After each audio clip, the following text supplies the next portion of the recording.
Universitaria y la Galería del Sur al homenaje dedicado al maestro Gilberto Aceves Navarro.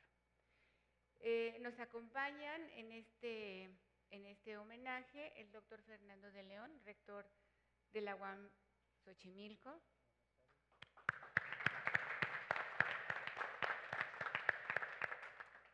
La doctora Claudia Mónica Salazar Villava, secretaria de Unidad. El maestro Juan Aceves de la Fundación Gilberto Aceves Navarro.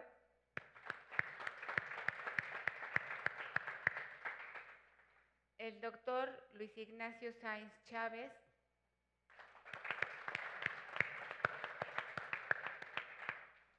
Y el doctor Andrés de Luna.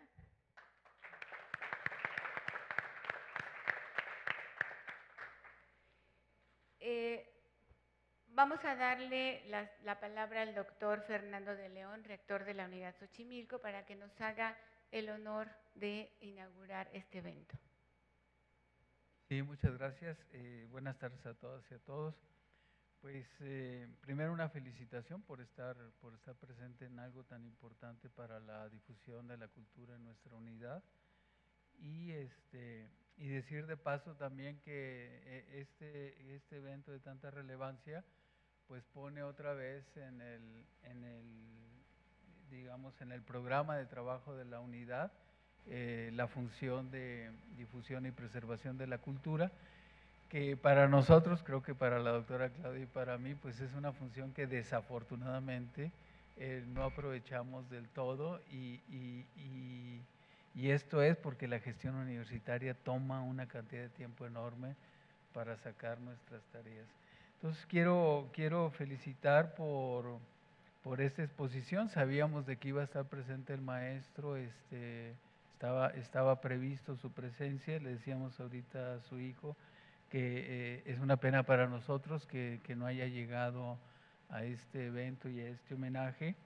Y decía Mariana Beltrán, bueno, pues él de alguna manera está tomando en cuenta que estemos aquí reunidos para celebrar su obra y conocer su obra. Yo personalmente les confieso que estoy descubriendo la importancia de Gilberto Aceves Navarro a partir de la labor que está haciendo extensión universitaria con este homenaje.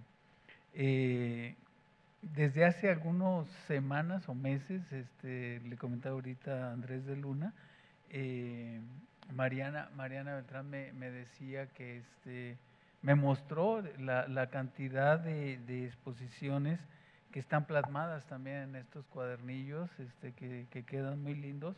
Y en esta ocasión pues yo quiero agradecer al doctor Luis Ignacio Sáenz su colaboración para plasmar también en el papel lo que va a ser la exposición. Creo que puede transformarse esto también en una difusión digital, ¿no? Habíamos comentado, Mariana, ojalá y lo podamos lograr a través de extensión universitaria. Pues de mi parte sería todo. Yo en lo personal me gustaría, creo que va a haber un video que está previsto y quedarme una parte de la conversación que van a sostener quienes son conocedores y especialistas en la obra del maestro Gilberto Aceves Navarro, que tiene el nombre de esta parte de Galería del Sur, que es el pasillo de Rectoría de Unidad, y en donde estamos ya disfrutando su obra de pintura. Pues de nuevo aprovechemos esto, veamos de cómo traemos también a los estudiantes al interés de algo tan importante. Yo conforme leo más del maestro Gilberto Aceves Navarro, pues me doy cuenta de la trascendencia que ha tenido en el arte, en la colección de artistas mexicanos, que dicho sea de paso es lo que nos salva del desastre de país que vivimos, ¿no? Son los artistas quienes ponen el nombre de México muy, muy alto y enhorabuena por eso, ¿no? Creo que estamos comprometidos a conservar, a preservar y a difundir su obra, y eso es lo que estamos haciendo el día de hoy. Pues gracias por su presencia y convirtámonos de alguna manera también en difusores de esta exposición tan importante y de alguna manera en hacer honor a quien dedicó su vida al arte. Muchas gracias.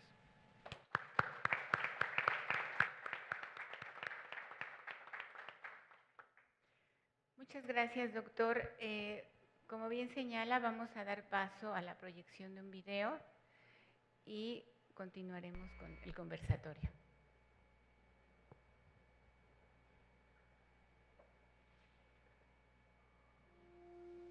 Agárrate del palito con pelitos en la punta porque es tu salvavidas.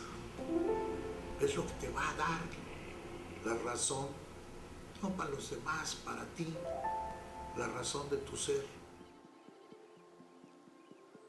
Con toda enorme sinceridad, con toda la profundidad que puedas darle y con toda la pasión de que seas capaz. Tú no puedes ver indiferentemente el mundo. Yo creo fervientemente en que todos los seres humanos tienen la capacidad de hacerlo, pero que no tienen el valor.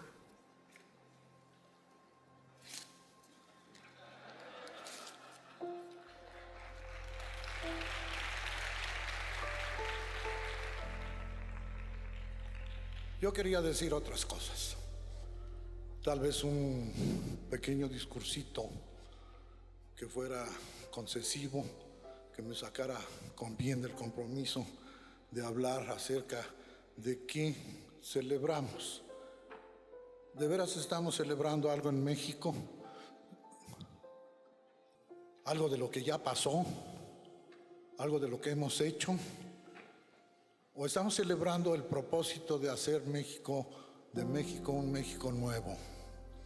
Un México con otras características, un México que tenga verdadera educación, verdaderos principios y verdaderos valores, que no sea un país de relumbrón, un país que está esperando la sanción, que está esperando los acuerdos para hacernos mejores. Yo creo que no necesitamos que nos hagan mejores, creo que podemos ser mejores. Creo que tenemos además el derecho de ser mejores. Nací de vientre de mujer y de mano de mujer, de manos morenas de maíz, que me enseñó muchísimas cosas de México y me enseñó muchísimas cosas de los santos y las santas que nos han llevado de la mano durante tantos años. Pero ya no necesitamos santos ni santas, no necesitamos recursos milagrosos, necesitamos convencernos de que México tiene la capacidad de resolver sus propios problemas. Tenemos que enterarnos quiénes somos, vernos a las caras y preguntarnos cómo soy. ¿De veras soy? Tengo algo que celebrar en este momento, he hecho algo para celebrar. Que no sea de relumbrón, que no sea de confeti, que no sea de serpentinas. Algo que venga de veras y nos ponga delante de las gentes del mundo, no para recibir su sanción y nos digan que somos muy buenos y celebrables, sino que nosotros podamos decirles cosas que los hagan a ellos cambiar y modificarse y enterarse de que sí tenemos capacidad, sí tenemos valor, sí tenemos mucha belleza y sí tenemos muchas cosas. El que ya sé que se me está acabando la vida y quiero dejar todo ese sentimiento en la paleta, en el pincel, en la tela, en todos elementos que me han acompañado, todas esas cosas que me han acompañado toda la vida y que ahora estimo y quiero más. Todas estas capacidades y este compromiso profundo, vital de mi vida, de ser capaz de reflexionar qué es mi compromiso con ella, con la vida y cumplirlo. Digo que estoy vivo, pero no porque tenga vida vegetal o animal. Estoy vivo porque aquí está la vida.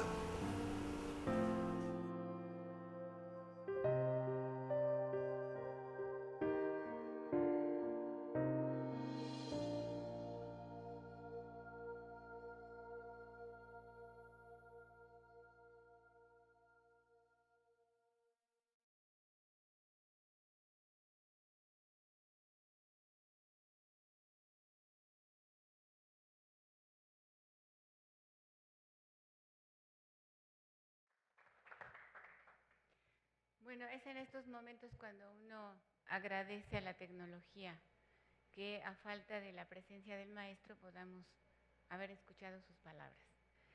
En enero del presente año, desde la Galería del Sur de la Unidad Xochimilco se propuso al doctor Gilberto Aceves Navarro llevar a cabo una exposición con su obra y una conferencia magistral que fuera dictada por él. Esto con la finalidad de dar a conocer entre la comunidad universitaria a uno de los pilares del arte contemporáneo de nuestro país y recordarle que su obra monumental Día de Campo, donada en 2005, engalana uno de los espacios más significativos de nuestra unidad.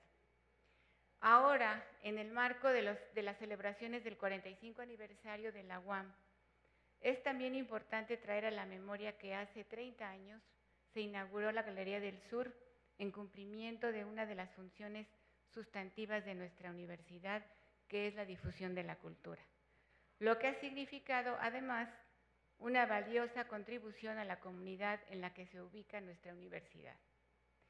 Y lo más relevante para esta ocasión es que se cumplen 20 años desde que una de las salas de la Galería del Sur, la que se ubica aquí en Rectoría, lleva el nombre del prolífico artista Gilberto Aceves Navarro. Solo me resta decir que en la Unidad Xochimilco de la UAM, la Coordinación de Extensión Universitaria y la Galería del Sur, bajo la dirección de Mariana Beltrán, cuyo trabajo es inmejorable, nos sentimos muy orgullosos de ofrecer esta exposición y contar con esta charla de sus amigos, recordando al maestro a manera de un memorial simbólico que lo mantenga siempre entre nosotros. Gracias.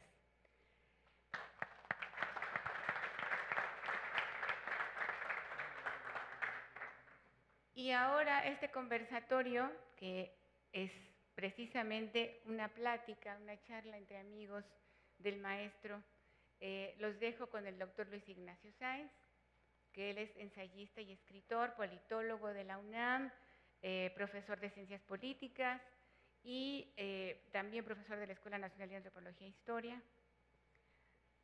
Y con el doctor Andrés de Luna Olivo, que es escritor mexicano, licenciado en Ciencias de la Comunicación por la Facultad también de Ciencias Políticas y Sociales de la UNAM.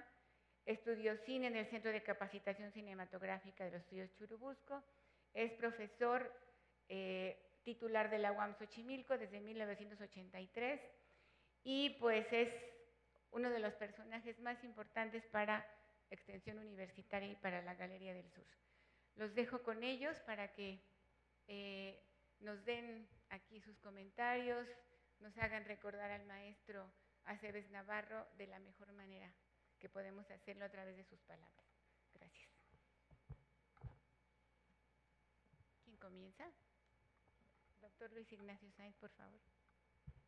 Fíjese que la Unidad Xochimilco, no sé si se lo merezca, pero tiene la mejor escultura que produjo en su vida Gilberto Aceves Navarro, que es Día de Campo.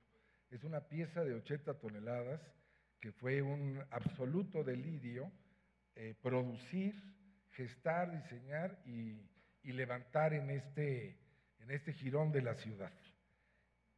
Esto fue en el año de 2004, cuando se cumplían 30 años de vida ininterrumpida de la Universidad Autónoma Metropolitana, y esta es una institución muy celosa de su memoria, y para estas ocasiones, para estas efemérides, establece comisiones y le hace alguna canasta de dinero, y se presentan proyectos y algo se va haciendo de actividades de 1001 tipos. Es un modelo muy complejo que tiene divisiones de estudio muy bien estructuradas y donde entre la formación de recursos humanos, la parte de investigación y la difusión de la cultura, pues nunca hay dinero que alcance realmente. Y en aquel entonces yo estaba en Rectoría General y lo que se nos ocurrió es poner, digamos, una suerte como de capital semilla para las que existían comunidades en ese momento, que eran Azcapotzalco, Iztapalapa y Xochimilco. Y ese era un monto de 600,000 pesos, que para entonces no era moco de pavo, no era poca cosa, y si las unidades nos compraban y establecían complicidad con el proyecto, pues lo que faltase lo tendrían que poner ellos.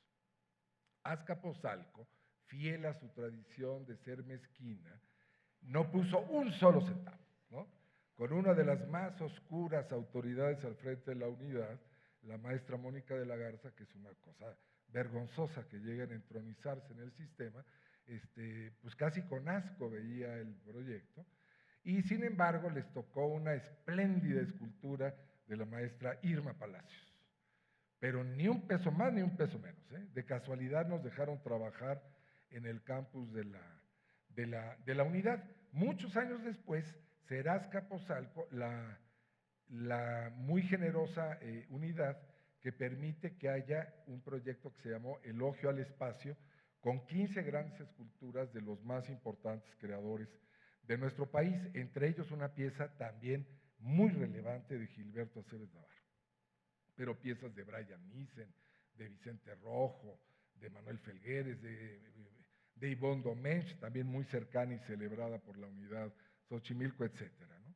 En Iztapalapa, que es una unidad pretenciosa que se siente en Oxford o Cambridge dentro del sistema UAM, de verdad son imposibles, ¿no? Tienen la unidad más fea de todos, horrible, horrible, ¿no? Entonces ahí, en un acto también un poco de enorme soberbia, pues yo dije, bueno, ayudémosles a quitarles lo feo, ¿no? Entonces, cubramos la rectoría de unidad, ¿no? Entonces, el proyecto que les hicimos era una celosía de acero galvanizado, entronizada con un esmalte industrial de 1,70 por 48 metros lineales de Jan Hendrix, ¿no? Entonces lo hicimos. No quiero decirles las mentadas de madre que yo sufrí durante algunos años, porque decían que por qué les había puesto un radiador, ¿no? Entonces, de verdad son unas bestias peludísimas, entonces no entendían. Pero el entonces rector, que era José Lema Labadí, que era un tipo entresuelto y bohemio, un tipo que había estudiado originalmente química, pero que al paso del tiempo encontró una vocación en la lingüística. Entonces imagínense, ya era un ser bastante extravagante. Entonces él sí estaba en favor de esto e hicimos todo este inmenso trabajo y ahí está, ¿no? Tienen la vocación de echar a perder las cosas, entonces siguen poniendo tarugada y media alrededor de la poligonal de la unidad, y entonces pues no hay manera de redimir ese espacio físico. Ellos quieren convivir con la fealdad, son científicos de verdad. Bueno, ¿quiénes somos para contradecirlos, no? No. Pero teníamos la rectoría general, después de muchos años se hizo de una casa propia. Este era un sistema de frailes mendicantes, ¿no? Donde había casas pobretonas, pero había casas propias en las unidades. Y la rectoría general rentaba unos espacios siniestros en Naucalpan, a la altura del Toreo, ¿no? Uno era el Joselillo y otro era el 90 de Boulevard Manuel Ávila Camacho. Y en el de Joselillo, que es donde yo tenía mis oficinas, aunque ustedes no lo crean, había sido un table dance. Entonces, para entrar a mi oficina, que era una cosa descomunal, había que pasar por una pista donde con una pista de mármol estupenda, donde presidía el espacio un tubo brillante, deslumbrante, que casi nos daba un sentido de vida, ¿no? Entonces, obviamente, aunque no fui educado en la culpa ni en la moral, no citaba a nadie en mi oficina, ¿no? O sea, había ya dejado la trata de blancas muchos años atrás, entonces no podía yo recaer, ¿no? Nos cambiamos, y como pasa con estas instituciones que les cuesta la vida, nos cambiamos, o la universidad se cambió, con unas pretensiones de nuevo rico que habrá que ver. Entonces hicieron una rectoría general, que la definíamos sus primeros ocupantes como el Taj Mahal de los burócratas. Y a espaldas de los rectores de las unidades, por lo menos yo decía que la única virtud que tenía ese edificio es que no tenía ni alumnos ni profesores. O sea, habíamos logrado vivir solo los burócratas en un escenario prácticamente idílico, ¿no?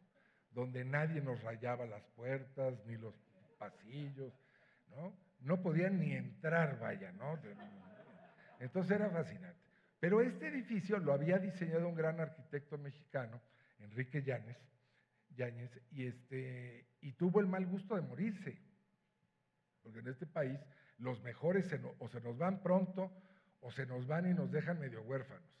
Y tuvo el mal gusto de tener progenie, entonces él no termina la obra sino el hijo, y el hijo era una cosa verdaderamente horrible. Y tenía ansias de pintor, y entonces en una confluencia de dos sistemas constructivos en la zona externa a los elevadores, había puesto un mural de su imaginación febril y dislocada de 186 metros cuadrados, cuya única virtud era que era fácilmente desmontable. Entonces, cuando yo llegué a la universidad, dije, no sé cuánto tiempo me lleve, pero esto se va, o sea, ni le voy a preguntar a nadie, ¿no? Esto no puede quedarse aquí. Y entonces no podíamos quitar pintura contra pintura, porque entonces sí es como demasiado violento. Entonces nos ocurrió poner una escultura, y la universidad es una universidad moderna, entonces dijimos, vamos a hacer una locura, vamos a poner una escultura volada, que se detenga en un arquitrabe, que sea parte del propio diseño plástico, y de acero al carbón, y que pese 26 toneladas, y ahí esté, ¿no? Y la hizo Manuel Felgueres. No les quiero decir la respuesta del área de obras de la universidad, que ha sido lo peor que ha tenido esta universidad desde su fundación en 1974. Aquí mismo han hecho un edificio que le dicen coloquialmente el chupacabras, porque es absolutamente deforme. Tiene hasta una escalera que lleva a ningún lado, ¿no? Y uno de sus creadores, imagínense, fue premiado con ser director de la división de CIAD. Es que no tenemos madre, verdaderamente, ¿no? Pero bueno, entonces hicimos esta escultura, y los de obras, que eran terribles, dijeron, bueno, un poco, para ellos decirles Felgueres o decirles Chimabue, pues les da igual, ¿no? Entonces decían, no, aquí necesitamos unas zapatas estructurales, 8. Y le digo, no, si eso ya está calculado, va a ir volado y todo esto. Bueno, a pelearnos con todo el mundo, y se hizo. Entonces ya tenemos una pieza como muy deslumbrante, un acto de pudor en Iztapalapa por cubrir un edificio feo, y un acto de mezquindad y de codicia en Azcapotzalco. Entonces faltaba Xochimilco. Xochimilco es el hijo mal portado del sistema universitario. Entonces, cuando yo entré, y con esto voy a terminar porque si no Andrés me va a odiar y no va a decir nada, ¿no? Cuando yo entré a la universidad en 98, a invitación de José Luis Gázquez Mateos, que era el recién ungido rector general, que era un hombre más digno de convento, era un fraile cartujo, ¿no? José Luis Gázquez Mateos, sigue siendo, ¿no? Entonces él todo lo veía con terror, ¿no? Y el rector de Xochimilco era un personaje fantástico, un químico absolutamente beligerante, que iba por la vida como ninja, que era el doctor Jaime Kravtsov.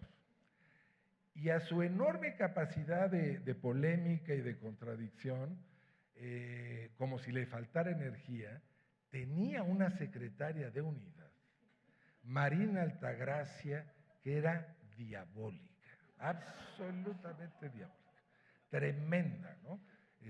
Yo no le tengo miedo a nada, pero yo la veía y como los perros, sí. No, o sea, no, es una cosa absolutamente inenarrable, no puede ser.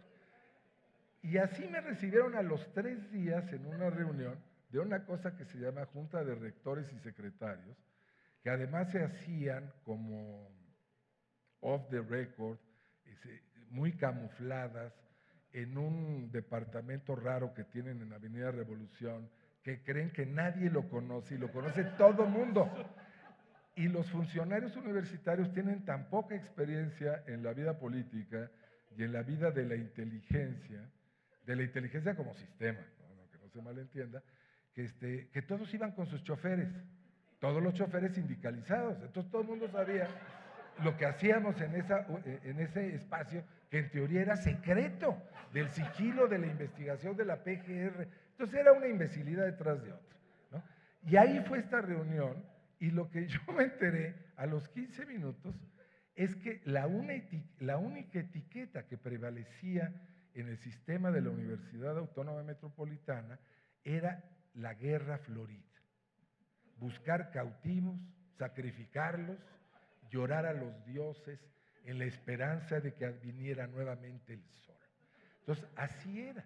Entonces, con esos antecedentes, pues imagínense, no podíamos presentar a consideración de Xochimilco cualquier cosa. Tenemos que presentar algo mucho más contundente y monumental que en la propia Rectoría General. Y así fue. Entonces dijimos, si estos son como apaches despiadados, vamos a traerles a otro apache despiadado, que es Aceves Navarro, ¿no? Entonces, van a ser tribus distintas del norte, pero se van a entender, ¿no? Y dicho lo cual, lo hicieron. Y Gilberto, que nunca supo lo que era la contención, ¿no? Que le decía, uno le hablaba de dinero, le hablaba de volúmenes de obra, etcétera, no, le entraba por un oído y le salía por el otro. Entonces él hace una pieza que finalmente va a ocupar, pues no sé, 120 metros cuadrados y pesar en la parte del metal 80 toneladas de acero al carbón, que emergen de una piedra brasa, excepcionalmente el trabajo de lapidaria, y lo tienen aquí al ingreso. Hoy lo pude ver un poco como de milagro porque había como 5 camiones ahí de ómnibus de México, impidiendo que a los visitantes alimentásemos el espíritu y el alma, ¿no? Pero ahí está, no se la han podido llevar. Entonces, cuando salgamos de aquí tenemos que ver esa pieza porque es absolutamente una locura. Con esto lo que quiero decir es que en el corazón de Aceves Navarro, por razones múltiples, por su enorme complicidad con Andrés de Luna y su talento, que le ha escrito innumerables textos para exposiciones, que fue el detonador de que este espacio se llame Sala Gilberto Aceves Navarro, creador de la Galería del Sur y de tantas otras cosas, pues él tenía un favoritismo absoluto por la Unidad Xochimilco.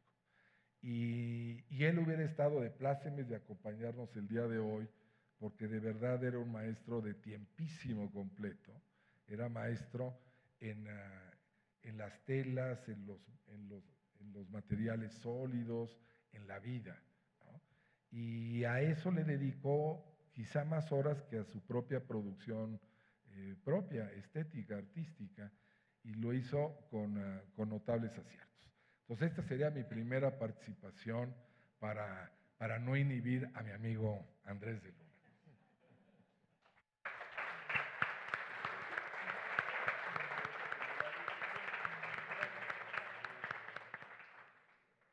Bueno, doctor de Luna, le damos la palabra. Gracias, Bueno, pues también hablar un poco de estos nombres que tienen las galerías aquí de la UAM, que todos se conforman en la Galería del Sur, los 3 espacios que tenemos. Y el primero, era el Leopoldo Méndez, que es el gran grabador del siglo XX, un grabador excepcional. En la segunda era la de la biblioteca, que era la de Yvonne Domenech, una gran escultora que también ha fallecido últimamente. Y el tercero era el espacio de la rectoría, que era el Gilberto Aceves Navarro. Cuando hicimos la propuesta para que cambiaran estos nombres, bueno, que más bien que se les diera este nombre a estas galerías, realmente hubo una especie de pequeño escándalo, porque el secretario de la unidad hace 20 años era el doctor Soto. Y el doctor Soto pues era muy hábil en las ciencias sociales, todo esto, no sé, pero realmente de pintura no sabía absolutamente nada. Digo, no sé ahora, no puedo decirlo, pero bueno, pero en aquel tiempo no sabía nada de pintura. Entonces me llamó y me reclamó. Me reclamó porque decía que si eran amigos, si eran parientes, qué eran estos señores, porque él no sabía quiénes eran estos tipos a los que le estábamos poniendo el nombre de las galerías. Y bueno, pues entonces ya le hubo que mandarle un texto explicándole por qué estos nombres de las galerías era importante nominarlos así, porque realmente era muy importante ponerles estos nombres a estas galerías. Y así fue como conseguimos esto. Pero realmente fue un proceso muy complicado, porque realmente, sobre todo por la ignorancia, vamos a ponerla entre comillas, de este secretario. Y bueno, pues después de esto me parece que Aceves tuvo una muy buena relación con la UAM Xochimilco. Como dice Luis Ignacio, realmente él tenía muy buen trato con nosotros.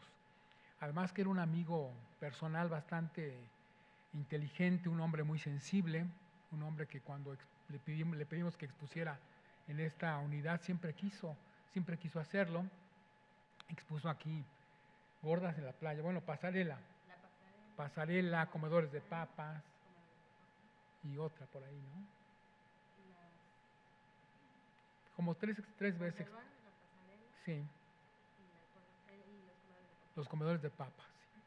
Sí, realmente eran exposiciones muy inteligentes donde él demostraba que el dibujo es otra cosa que retratar directamente y como de manera analógica la realidad.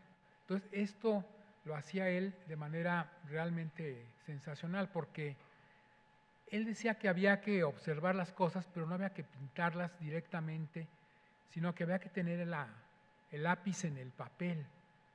Y eso lo hacía él de manera extraordinaria. Yo creo que el gran maestro de Aceves Navarro fue Picasso, porque Picasso a los 12 años era mejor maestro de dibujo que su padre. Su padre, que había sido maestro de dibujo durante muchos años, sin embargo nunca llegó a alcanzar los grados que tenía Picasso para poder dibujar. Y Aceves Navarro fue uno de los grandísimos dibujantes mexicanos del siglo XX y de parte del siglo XXI. Me parece que su colorido y además su línea, todo esto hablan muy bien de Gilberto, porque sus cuadros son realmente, con estas deformidades que él lograba a través del dibujo, eran realmente formidables. Entonces me parece que Gilberto es un personaje que es uno de los pocos que nos quedaban de los grandes maestros del siglo XX, porque se había muerto Leonora Carrington, se había muerto también Toledo, entre otros, y ahora Gilberto se muere, pues ya de plano queda Felgueres y queda Vicente Rojo solamente, de esa generación. Entonces es un hombre muy importante. Yo hasta aquí lo dejaría para darle la palabra a Luis Ignacio.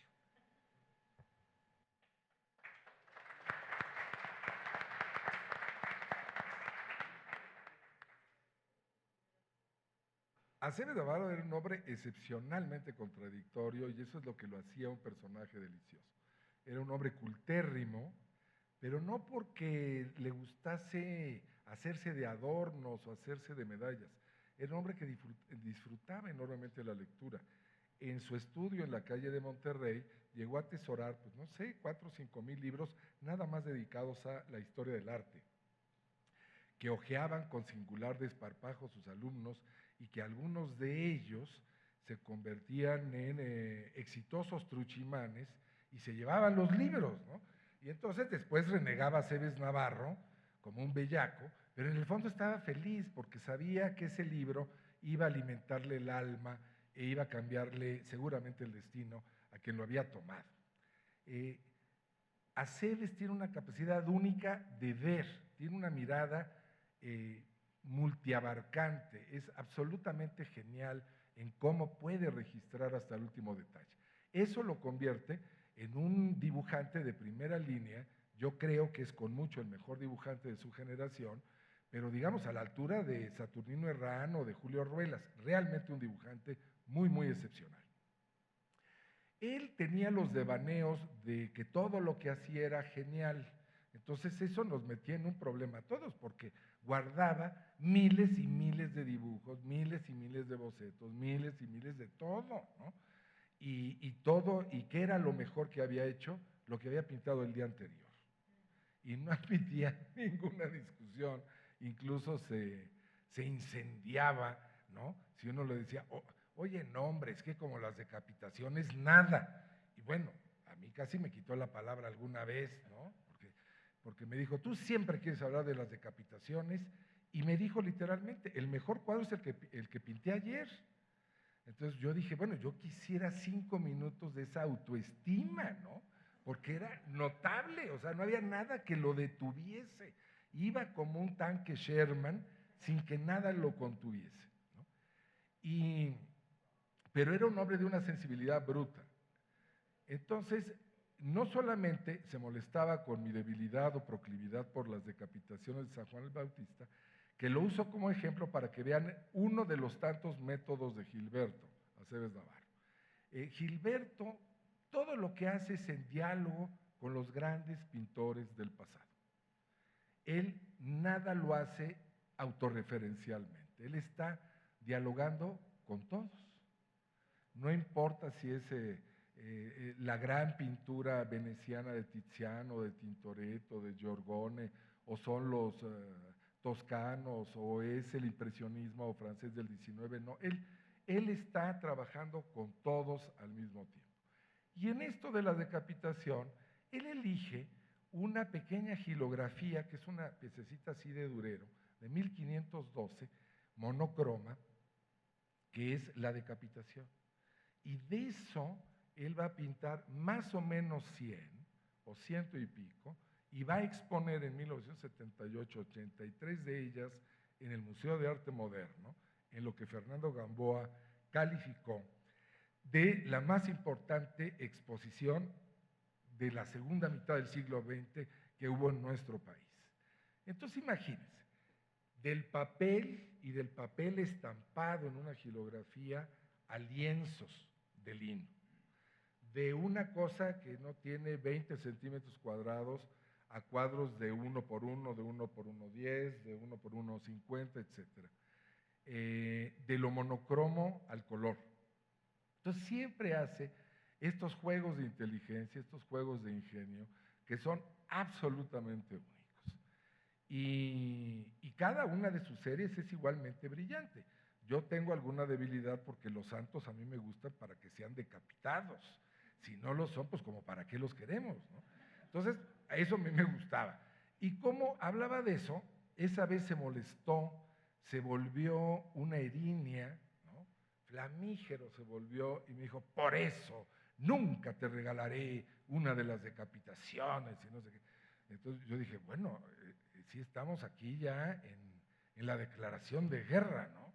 Entonces yo, que también tengo un poco de arrogancia, le dije, pues ni falta que me hiciera, ¿no? Pasa, y entonces a sus espaldas, con alguien que le ayudaba en el estudio, que en esa época era María Camacho, ¿no? Le dije, oye, voy a ver, ¿qué decapitaciones tienes? Y me sacó 4. Elegí la que me gustaba y le dije, la voy a comprar. ¿Cuánto vale? Y la pagué. Le dije, no le puedes decir a Gilberto Aceves Navarro, ¿no? Este cabrón no se merece saber que le estoy comprando el cuadro. Se vaya al carajo, ¿no? Entonces le digo, no le dices, ¿eh? Si no, me regreses el dinero y te traigo el cuadro. Bueno, Gilberto en esa época cenaba todos los miércoles en mi casa. Entonces imagínense, él llega, ya habíamos superado como buen matrimonio italiano este enfrentamiento, ¿no? Y llega y siempre escudriñaba todo porque era, así como lo ven, era envidiosillo. Entonces luego veía cosas de Felgueres en mi casa y dice, ¿y tú por qué tienes estas cosas? Pues son horribles. Y así, ¿no? Desacreditaba a todos, ¿no? Pero siempre con humor, ¿no? Al mismo tiempo que los admiraba. Era un tipo muy inteligente. Y que ve el cuadro. Entonces ve la decapitación perfectamente colgada y todo. Y bueno, y se quedó sin habla, lo cual, tratándose el maestro Aceves Navarro, era casi imposible. Es como callarme a mí, pues es una tarea inútil, ¿no? Y entonces ve el cuadro y me dice, pero qué bárbaro, y le empieza a salir la lágrima. Entonces yo dije, este es el momento de triturarlo, ¿no? Dije, para que se eduque.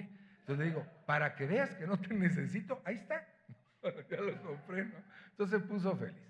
Entonces nosotros teníamos una complicidad bruta, hablábamos horas de pintura, nos veíamos 2 o 3 veces a la semana durante, no sé, 30 años, de modo tal que era un placer ver este hombre que pasaba del caballete, del escritorio, del estudio a la calle, con enorme galanura, con gran solvencia, y que siempre nos enseñaba. Ya estaba muy mal de la vista en los últimos años y se había topado, y otros también nos habíamos topado, con un gran escritor francés que venía a ser heredero de una tradición de siglos de gramáticos de la lengua, y él mismo, además, un intérprete de música antigua excepcional, Pascal Quignard, el de Tous les matins du monde, ¿no? Que es un libro además publicado por Difusión Cultural de la Universidad en la época de Bernardo Ruiz, en traducción de Raúl Falcó, que es una absoluta joya. Obviamente, como todo lo que hace la universidad en ese campo, sin pagarle derechos a nadie, ¿no? O sea, agarraron el libro y lo tradujeron. Y cuando yo llegué ahí, pues seguimos traduciendo cosas de Pascal Quignard sin reportarle a nadie un céntimo de derechos. Nos parecía justo para la comunidad universitaria poderlo hacer. Y entonces esa es la otra clave que hay que entender en la cultura de Aceves. Él es hijo de cantante de ópera. Él, que se comportaba como chavo banda, no lo era un ser sofisticadísimo. Y siempre con la madre en el corazón y en la cabeza, y siempre ambientalmente en el estudio, escuchando música y muy frecuentemente ópera. Y eso se los pongo porque esa intensidad conceptual, cultural, de información histórica, donde todo tiene una referencia, todo tiene un porqué, era absolutamente natural y absolutamente automático en su vida. Termino con el tema del dibujo que apuntaba Andrés de Luna.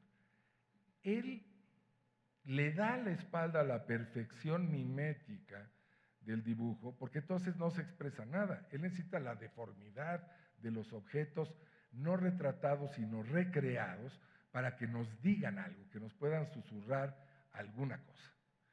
Y él escribía todo el tiempo, mientras hablaba por teléfono, mientras estaba en la clase, mientras estaba hasta en el coche, en el restaurante. Él no dejaba de dibujar jamás.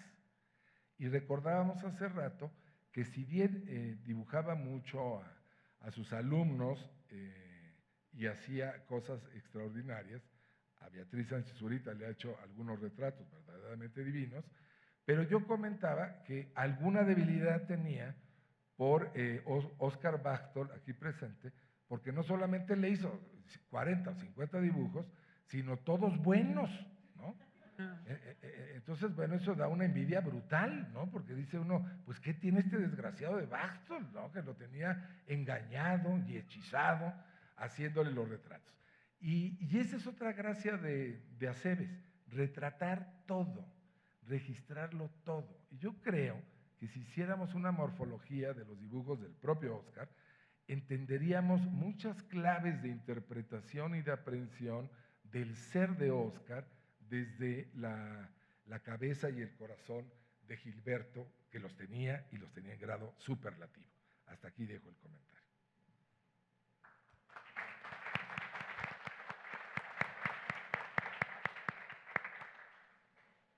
Bueno, a Gilberto una de las cosas que le disfrutaba más era la comida.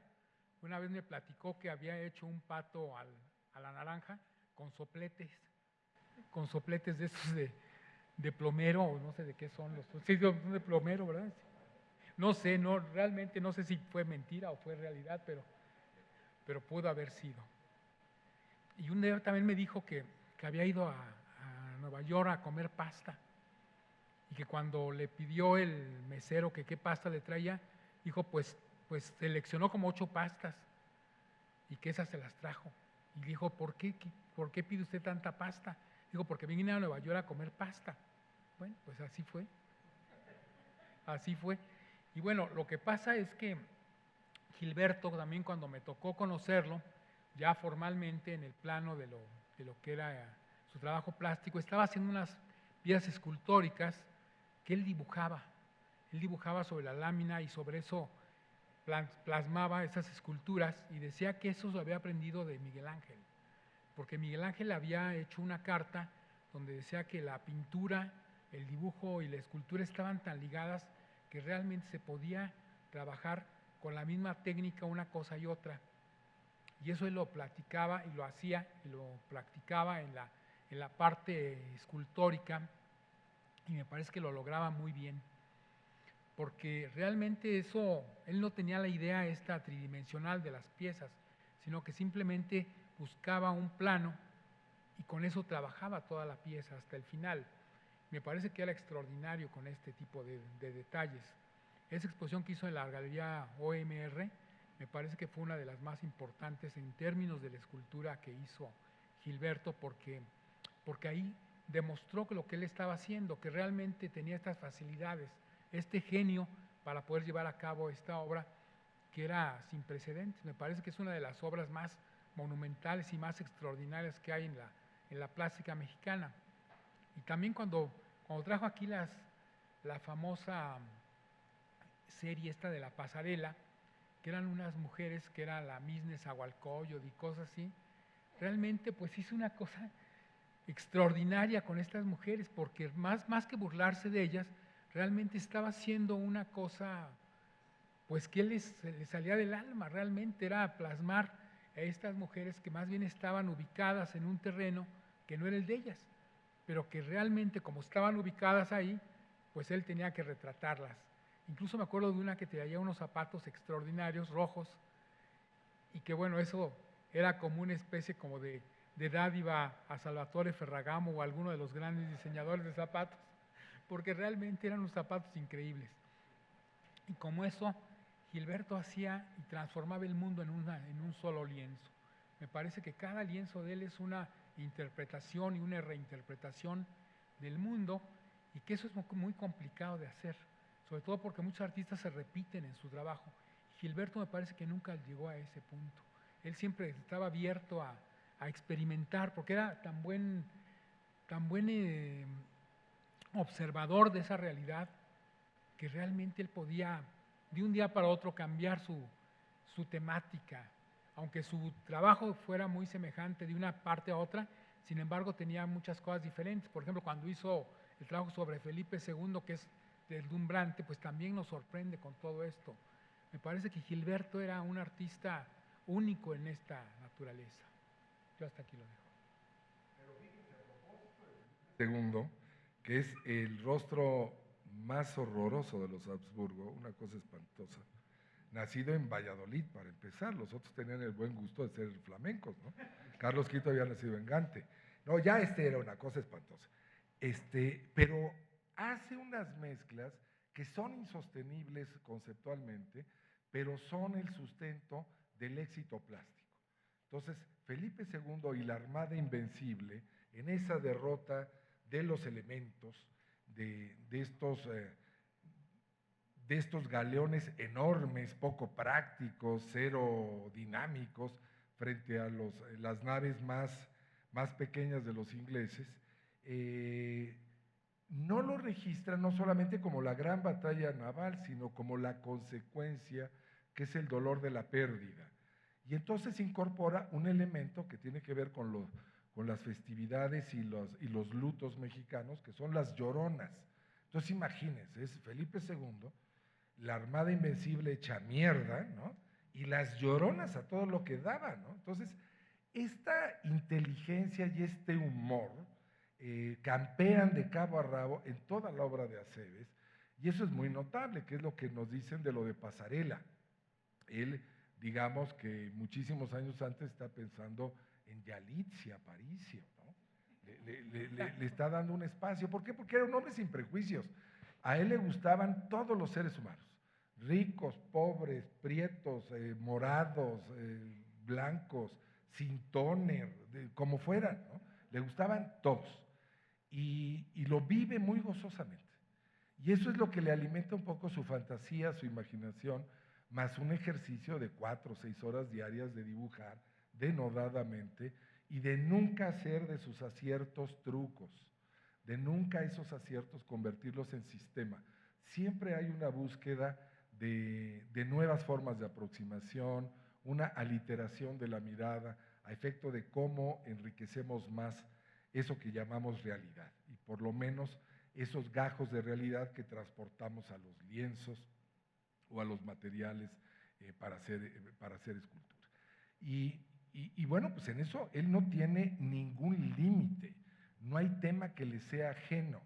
El tema de la trata, por ejemplo, es un tema que lo trabajó con muñecas de plástico despedazadas en una exposición que hicimos en Tlalpan, realmente muy interesante. El tema de su propia intimidad amorosa, tiene una serie divina que es Mi novia la trenzuda, ¿no? A la que le escribía cartas. Entonces hace unas cosas divinas que son unas cajas como de arte objeto, con dibujos fantásticos. Entonces, lo de Adán y Eva, Oleda y el cisne, bueno, el tema que a ustedes se les ocurra, lo hacía.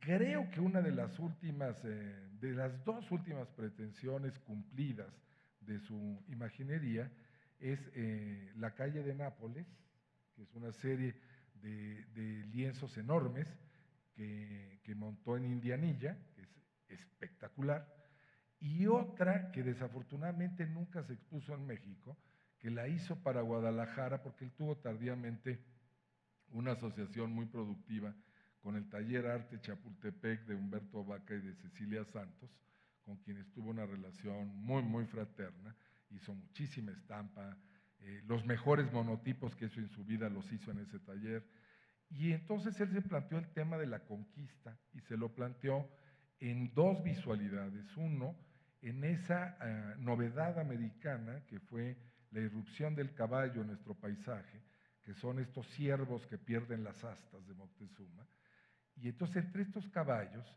y entre los caciques gordos de Zempoala, que son seducidos por Cortés, nos brinda una serie que es absolutamente fascinante, donde, sin proponérselo formalmente, su referente es Tiziano. Entonces es un homenaje a la paleta y a las densidades de Tiziano.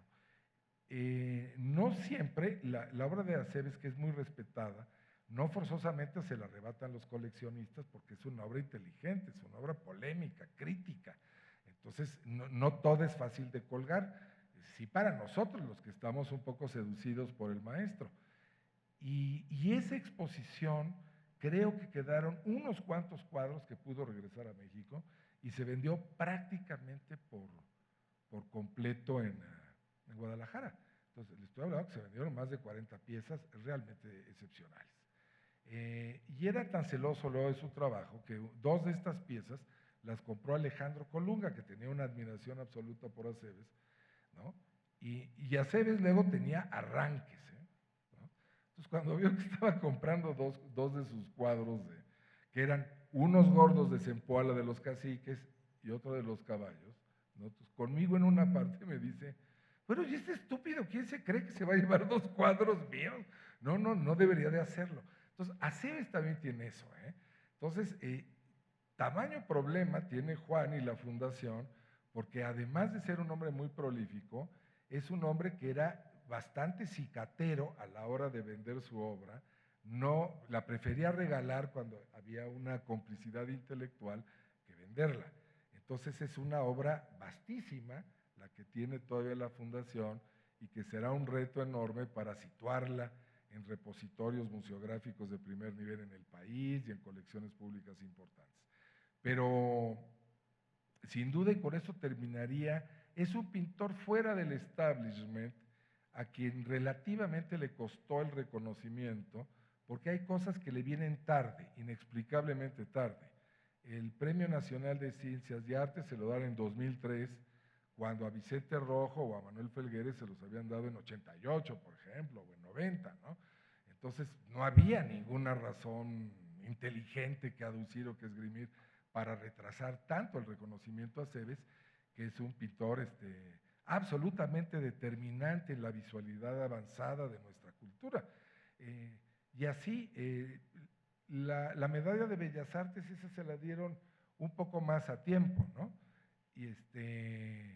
Pero sí, estos reconocimientos, la condición de creador emérito, se los dan un poco tarde frente a otros creadores que son sus muy naturales interlocutores. A lo que decía de Andrés hace rato, de Manuel Felgueres y como Vicente Rojo, como supervivientes de un pasado muy importante de nuestra plástica, nuestra escultura, yo sumaría evidentemente a Federico Silva, que aunque ustedes no lo crean, es un hombre que casi ha sobrevivido a su autopsia, porque tiene 96 años y sigue esculpiendo y sigue pintando como los dioses, ¿no? Disminuido en la parte locomotora, pero con la mente absolutamente entera. Y eso es Aceves. Aceves, con todos los malestares y todas las quejumbres y todas las enfermedades, se sobrepone. Ahí lo ven, ¿no? Cargando el cable del oxígeno por la isquemia que le sobrevino por el uso de ¿cómo se llaman? Sí, de la encáustica y del aguarrás y de todas estas cosas. Y ahí está, y él estaba feliz, y así iba a los restaurantes, ¿no? Y aquí teníamos al escudero, ¿no? Entonces aquel Quijote y aquí Sancho, y ahí lo llevaban por todos los restaurantes de México, y ya luego se le acababa el aire a la madre esa, y él seguía ahí en el restaurante. No era una cosa verdaderamente atroz de arbitrario, ¿no? Pero tuvo una vida espléndida, yo creo, y sobre todo, qué bueno que nos la compartió en su segunda piel, que es con su pintura y con su escultura.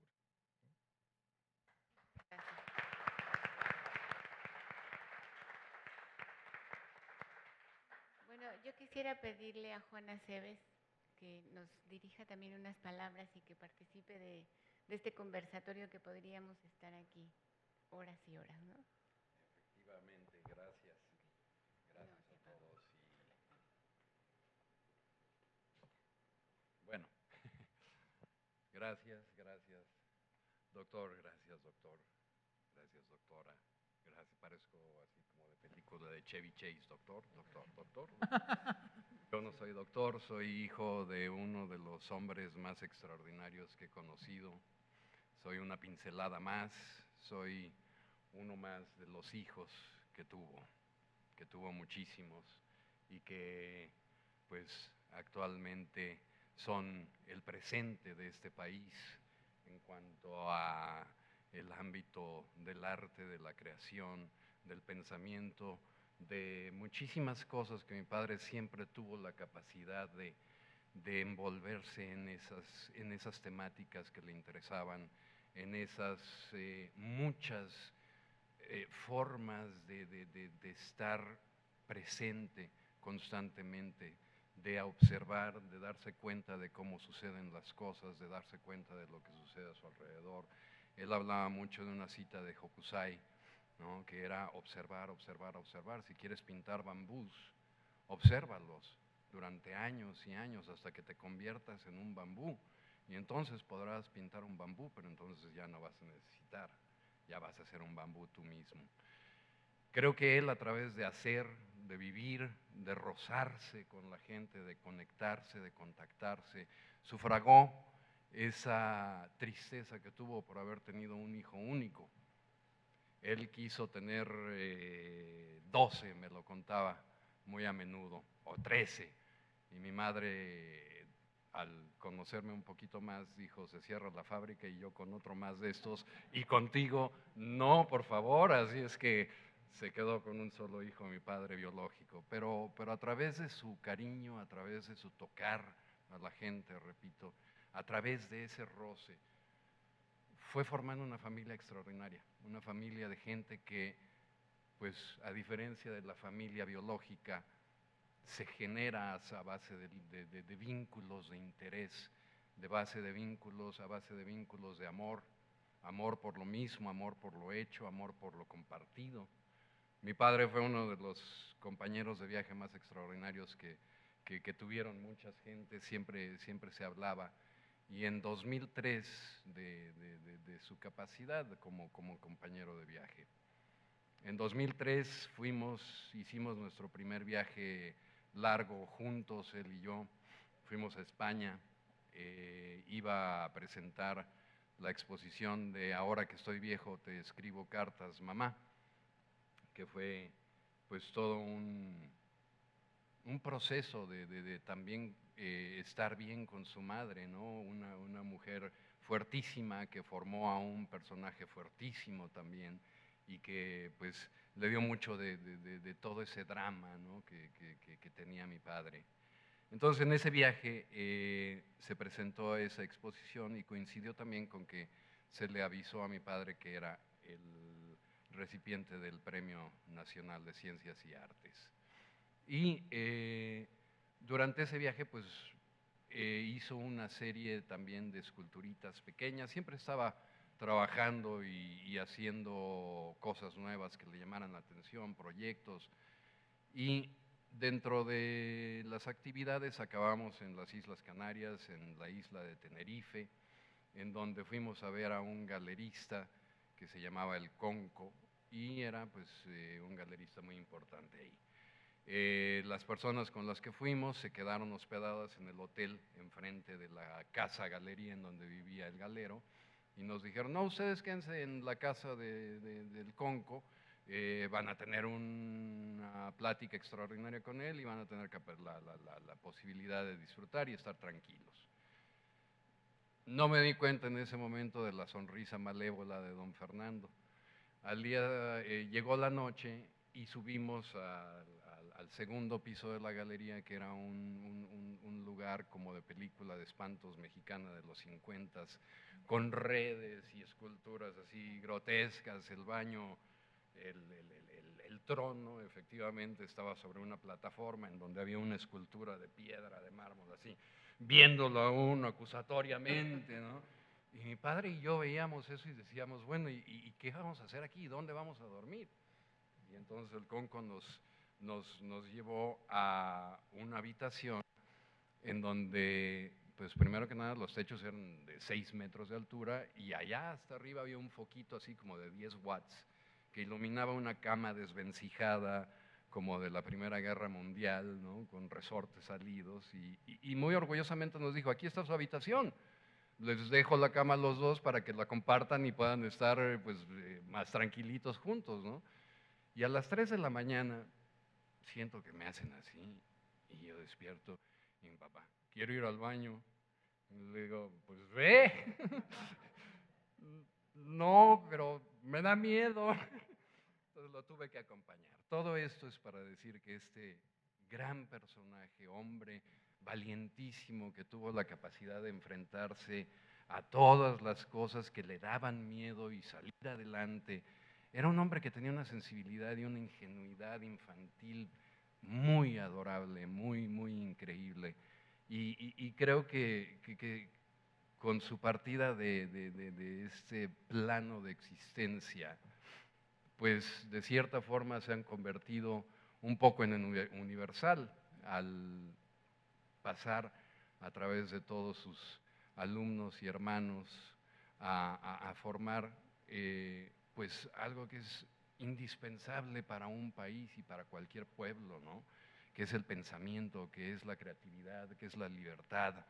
Algo que siempre enseñó fue la libertad.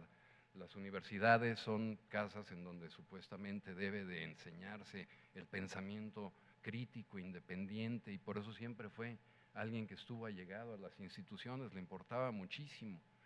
Entonces, pues creo que con su partida queda un vacío de los vacíos que son inllenables en la vida de la gente, de un pueblo, de un país, de una comunidad de artistas que pues es tremendamente doloroso, pero al mismo tiempo algo que hay que celebrar y que hay que mantener en orgullo, ¿no? Como estandarte de que en México hubo un hombre extraordinario que formó a miles o cientos de grandes creadores y que tuvo la capacidad de rozarse con pensadores como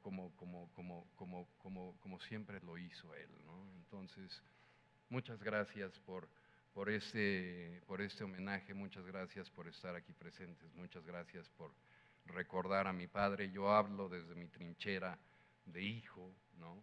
Pero también con la gran admiración, con la gran conciencia de que este era un hombre serio, a pesar de todo. Era un hombre que le importaba mucho, que le dolía mucho las cosas y que dijo muchísimo, no solo a través de sus cuadros y de lo que pintó, sino también a través de todo lo que platicó con muchas gentes, a través de lo que se escribió de él, a través de un registro que tengo yo de muchos años de filmarlo, que pues afortunadamente la vida me dio el regalo de tener la presencia de apuntar una cámara hacia él y que ahora pues es importante que se conozca, ¿no? Y que se siga viendo más y más acerca de mi padre.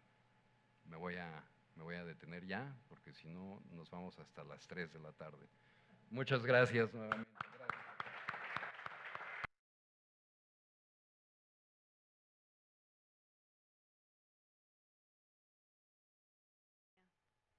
Nos asustó. Bueno, pues damos por concluido este conversatorio. Les agradecemos infinitamente su presencia. Agradecemos en particular a la Fundación Aceves Navarro y al maestro Juan Aceves por el apoyo para que se lleve a cabo. Agradecemos la presencia de Paola Estefani y de Heriberto Greco, que ayudante de toda la vida del maestro Aceves Navarro, al equipo de servicio social de la región del sur y también al personal de la sección de producción audiovisual que hicieron posible este evento. Voy a hacer entrega de sus constancias por si para algo les sirve.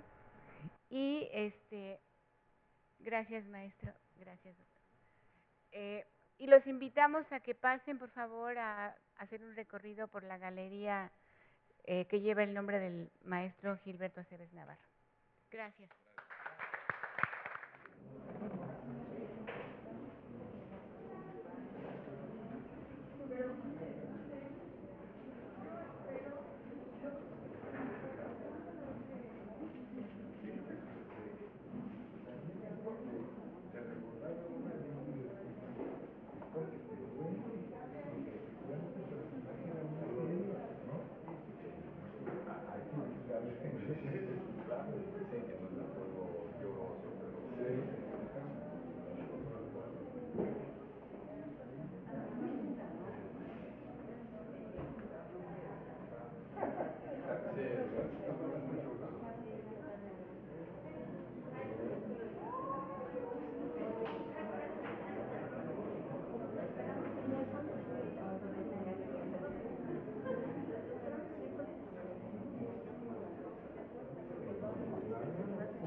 Vale, las gracias.